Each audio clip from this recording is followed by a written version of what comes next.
Now we're talking.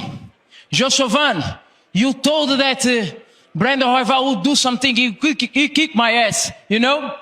Because you replaced my place. Now you have my belt. If I didn't broke my feet in July, I would be the champion right now. Now, baby, hey, listen very well.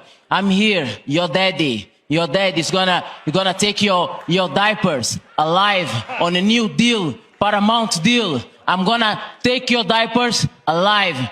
Be ready, because you are in Houston, right? Let's fight in Houston in February, or whatever you want. Just sign the contract. Houston is my city. It's my first fight in UFC. My first win was there. Fly knee, beautiful. I'm gonna get there. Hey, just be ready, because Manel, Starboy, is here to hunt to be the champion.